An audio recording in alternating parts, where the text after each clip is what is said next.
Nós estamos começando mais um programa Café e Prosa, hoje discutindo a tributação no Brasil e as suas incoerências. Inclusive vamos falar muito sobre um seminário nacional que vai acontecer aqui em Belo Horizonte, ainda em agosto, sobre as iniquidades ou inequidades, no sentido de desigualdades do sistema tributário nacional. O nosso convidado é Luiz Sérgio Fonseca. Grande prazer em estar aqui e, evidentemente, que eu vou te servir um cafezinho. Luiz Sérgio preside a Delegacia Sindical de Minas Gerais do Sindifisco. Okay. Inicialmente, Luiz Sérgio, por que estruturar esse seminário sobre tributação no Brasil, aqui em Minas, com a presença de várias e várias entidades? O que nós temos é que a questão tributária interessa a população em geral. E o sistema tributário brasileiro hoje, ele é contestado por todos os setores. Você vai do assalariado, que é quem tem mais razão, ao meu ver, de reclamar. Sei. O mais ainda, quem está na economia informal, quem tem uma renda baixa, esses são os verdadeiros sacrificados pelo atual sistema tributário, mas também os empresários.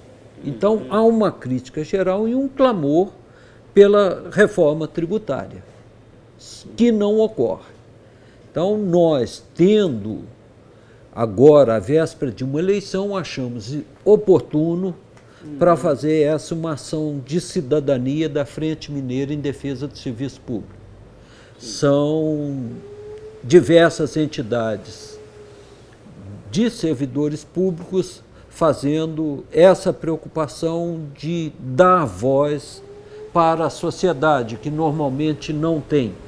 O discurso sobre a questão tributária, ele é mal direcionado sobre a ótica de impostômetro, e com alguma coisa dizendo a carga tributária é elevada. Aliás, elevada para quem? Ah, tá. Aliás, eu sei que na pauta desse seminário nacional que vai acontecer em Belo Horizonte no final de agosto, vai ter, entre outros temas, algumas discussões muito interessantes, como sonegômetro e impostômetro. Isso. O que é isso? O que é que nós temos? As entidades empresariais criaram o impostômetro. Eu tive cuidado de, antes de vir, agora à tarde, eles apresentam no impostômetro o valor de 922 bilhões 662 milhões 160 mil 840 reais pagos até esse momento no Brasil. Isso pagos por todo mundo, que seria grandes, isso. Médias e pequenas empresas e o cidadão e a cidadã. Isso. O cidadão que acha que não paga imposto, que tem a ilusão de que ele não paga. Sim. Tá? E aí, para recolocar a discussão nos devidos termos, o Sindicato dos Procuradores da Fazenda lançou, nacional. Dos Procuradores da Fazenda Nacional, que são também vinculados ao Ministério da Fazenda. Sim. Eles criaram o sonegômetro, que é uma réplica do impostômetro. Sim. Tá? E só pegam, no sonegômetro, eles pegam o que deixou de ser pago e foi detectado. E estaria em 200, nesse mesmo momento, 281 bilhões 458 milhões 480 mil 633 reais hoje à tarde. Sim. Se isso tivesse sido pago, o impostômetro poderia ser muito menor. Sim. Nós teríamos, com isso, possibilitaria 8 milhões de casas populares, isso que foi detectado. 8 milhões de casas populares, 43 metros. Sim. Tem quase 4 milhões de ambulâncias. Então, o número é assustador quando você demonstra. Isso na economia formal, no que foi detectado. Sim. Nós temos ainda sonegação, tá? E a economia informal. Aí a sonegação dificilmente ou rarissimamente é feita por pessoas físicas e, em geral, por empresas, grandes empresas, é isso? Isso. Aí o que nós temos? A pessoa comum e o assalariado, Cidadão? o cidadão, a pessoa de menor poder aquisitivo, Sim. ele não tem como fugir. Ele tem um percentual muito maior da sua renda comprometida com o tributo. Sim. Isso é conhecido no aspecto da doutrina tributária como um sistema tributário regressivo. Ele tributa mais quem tem menos capacidade contributiva. Sim. Agora, Luiz Sérgio, há uma polêmica aí já de vários anos entre tucanos e petistas. Os tucanos dizem, os governos do PT não diminuem os impostos. E os petistas dizem o seguinte, que não houve qualquer aumento de impostos nos governos Lula e no governo Dilma, e que nos governos Fernando Henrique, segundo os petistas, além da privatização muitas vezes equivocada de empresas, vou citar aqui alguns exemplos, como a Vale do Rio Doce, que foi privatizada, inclusive, teria sido, segundo os petistas, sem se fazer uma avaliação dos 50 mil quilômetros de terra que a Vale tinha, e também a Embratel, que coordenava todas essas empresas da área. Mas os petistas ainda dizem que os governos Fernando Henrique criaram impostos. Qual é a realidade, na sua opinião, um especialista no assunto? Essas questões e diversas Quem outras criou serão, o imposto só, por exemplo? Eu sei, serão debatidos lá, mas só uma pergunta que algumas pessoas já me fizeram.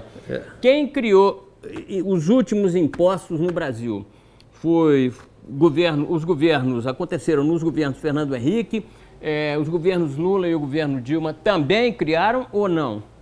Não houve, nos governos recentes, não houve criação. Nos governos Lula e Dilma, não houve criação de impostos? Anteriormente, o que nós tivemos? Houve um momento em que foi necessário arrecadar e, ao mesmo tempo, um movimento de buscar o recurso tributário mais para a União. Sim, isso aí motivou, então, a criação de novos impostos quando? Isso, foi na década de 90. Basicamente, nós tivemos a criação da contribuição social sobre o lucro líquido, PIS, COFINS, são tributos a CID também foi criada, né? A CID, a CPMF teve uma vida curta e era um tributo que a gente acha que deve retornar, precisa. Agora, eu quero também, você me desculpe te interromper, porque o nosso programa não é grande, o assunto é importantíssimo. Outra questão que é colocada por setores do Partido dos Trabalhadores e de outros partidos, PCdoB, entre eles, são partidos importantes, claro, como o PSDB também tem a sua importância. É a seguinte, que os governos Fernando Henrique não estariam necessitando de mais recursos na medida em que o governo federal, nas gestões Fernando Henrique, recebeu muito dinheiro com as privatizações. Qual é a sua opinião? Além do dinheiro das privatizações, era preciso criar novos impostos? Se não me engano, 3 impostos nas gestões Fernando Henrique? Ninguém cria um imposto gratuitamente. Você tem o tamanho da carga tributária e os impostos, eles vêm muito do custo do Estado. Então você tem uma série de coisas, a prestação de serviço público. Mas você tem um outro mecanismo de aumentar tributos que o nosso sindicato está denunciando e vai ser objeto de uma campanha. Como assim? Junto com o painel do sonegômetro, nós vamos trazer a campanha para correção do imposto de renda. A própria correção, a última que foi feita, muito abaixo da inflação. A hora que você não corrige e você diminui, nós tivemos 13 faixas de imposto de renda. Nós hoje temos 3. Ou 4 faixas. Se você diminui, você aumenta muito mais. Se você não atualiza o imposto de renda, quem não deveria pagar e nem ser obrigado a declarar, tem que declarar. Que é o cidadão ou a cidadã. E se você não tem diversas faixas, eu estarei pagando proporcionalmente o mesmo imposto de renda que o Dunga, o Filipão, o Neymar, Silvio Santos. Eu e apresentadores de televisão que ganham muito bem estaremos pagando iguais. apresentadores de grandes redes nacionais. Olha, nós estamos, embora o assunto não seja engraçado, mas você coloca de uma forma muito criativa, nós vamos terminar o primeiro bloco, mas já voltamos com outras questões e outras denúncias.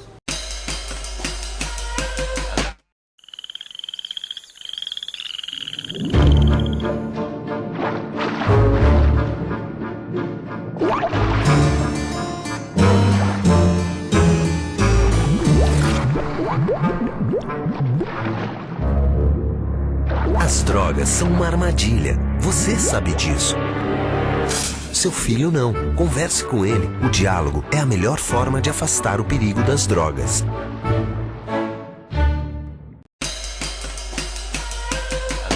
Voltamos do intervalo nesse programa em que estamos discutindo uma coisa que preocupa quase todo mundo, praticamente todo mundo, mas que é pouco debatida, que é a questão tributária no Brasil e, evidentemente, que nos estados também. O nosso convidado é o presidente do Sindifisco, presidente estadual do Sindifisco, Luiz Sérgio Fonseca Soares. Ele está coordenando, vai coordenar entre os dias 21 e 22 de agosto, próximo, no auditório da Faculdade de Direito da UFMG, um seminário sobre iniquidades ou inequidades do sistema tributário nacional. Ele criou esse título, inequidades, embora a palavra que está no dicionário seja iniquidades, mas ele criativamente colocou sugeriu e foi aprovado como título do debate sobre o sistema nacional, sobre o sistema tributário nacional, a palavra inequidades. Por que, Luiz? O que é que nós temos? Quando você quer expressar alguma coisa que o termo na língua brasileira não tem o significado que você quer, você busca um neologismo, é uma das formas. Tá? Então você se apropria de um termo que existe em outro idioma. Essa palavra, diversas pessoas, filiados, escreveram, a palavra não existe, foi um erro no material.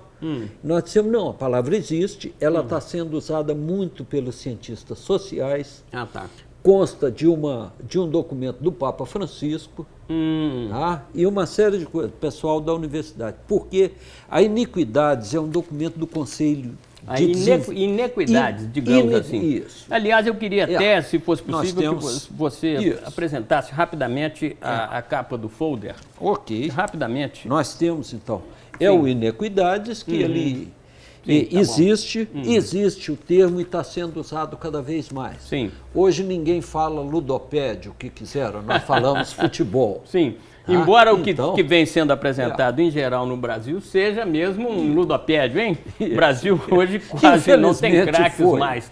E essa entrada dos empresários no futebol brasileiro, grande parte do dinheiro do futebol está ficando com os empresários e prejudicando clubes e federações e a própria sociedade. Aliás, o novo coordenador da seleção da CBF, novo coordenador de futebol, Gilmar Rinaldi, que foi goleiro do São Paulo, curiosamente, era também, até recentissimamente, um empresário do futebol. Mas voltando à nossa questão aqui, inequidades. Então, o que é que nós temos? Quando se fala em iniquidades, você não joga o foco na falta de justiça. Sim. Nessa questão de você tributar mais quem tem menos capacidade. Sim. Esse termo da falta de equidade, da falta de justiça, de tratar iguais as pessoas e desiguais conforme as desigualdades. Desigualmente. Não é expresso pela iniquidade. A iniquidade pode ter um outro significado, mas é a palavra adotada normalmente, mais conhecida até há pouco tempo. Tá. Então, isso. Pode. O que é que nós vamos... Por que esse seminário? Essa preocupação. E eu já li um pouco sobre o seminário, que terá, na minha opinião, temas muito interessantes e conferencistas de nível nacional, alguns inclusive mineiros, mas a maioria de outros estados. Nós temos da área muito conhecidos, a professora Isabel Dese. Que é mineira. Isso, Márcio Postman. Sim. que é de São Paulo. Teremos o César Brito, que é um advogado imenso, porque... César Brito foi presidente da UAB Nacional, vem inclusive lançar um livro, além de fazer conferência, né? Sim.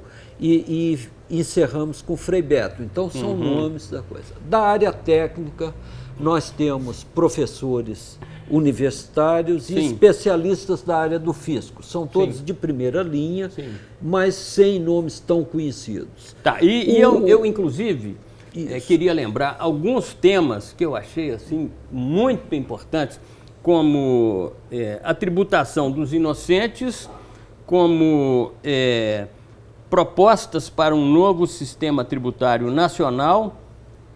Outro tema, sonegação fiscal, crime social de elevado potencial ofensivo. Mas eu queria que você continuasse a sua análise. Então, nós estamos pegando esse fenômeno tributário no momento de véspera de eleições, que os candidatos estão preparando os seus programas de governo. Sim.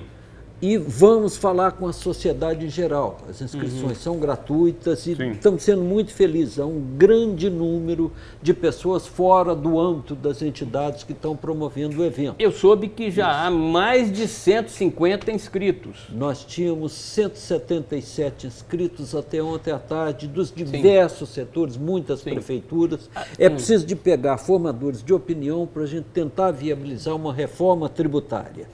Que racionalize o sistema e possibilite a diminuição da carga tributária ou sua distribuição mais justa. Tá certo. Agora, e outra coisa, é a pessoa que quer entrar em contato com o Sindifisco Minas ou que quer se inscrever para esse seminário, como é que ela faz? E-mail, telefone? Nós temos no site da DSBH, lá tem o link para fazer a inscrição, é muito simples. Tá? E nós vamos estar debatendo as diversas faixas que afetam a tributação e a vida da população. A questão da desoneração da folha de pagamentos, que está sendo tratada muito superficialmente e é sedutora. A terceirização. Então, diversos setores, nenhum artista, nenhum jogador de futebol, nenhum desses grandes astros é pessoa física. Todos eles viram empresa. Uma última questão, Luiz, e depois, claro, nós vamos voltar a esse assunto. Há denúncias de alguns setores da área e de outros setores sindicais, intelectuais, de inclusive setores jornalísticos, de que há uma censura constante aqui em Minas. Tem gente até que brinca dizendo que Minas está virando uma espécie de Maranhão do Sudeste. Como é que você vê essa questão? Nós tivemos no ano passado, principalmente, um embate do Sindifisco MG com o governo do Estado, Por quê? Com uma análise das isenções concedidas, da questão tributária, então do esvaziamento do fisco. À medida que você... Do esvaziamento do fisco em Minas. Em Minas, e é um fenômeno que ocorre nacionalmente também. Os governos, em geral, eles buscam a arrecadação fácil. E é uma das coisas que nós vamos mostrar. Ao invés de combater a sonegação, de gerar um risco de pagar tributo, eles buscam o setor mais fácil, aumentam alíquotas, deixam de atualizar, concedem isenções pontuais e quebram a racionalidade do sistema. Isenções muitas vezes para aliados políticos. Para setores específicos, para determinar. E aí eles desequilibram a competição econômica. O Café e Prosa fica por aqui e nós certamente voltaremos a esse assunto muito grave. Muito obrigado. Quem agradece sou eu, foi muito bom ter participado do programa. O Café e Prosa fica por aqui. Sugestões e críticas no e-mail abaixo. Até o próximo programa.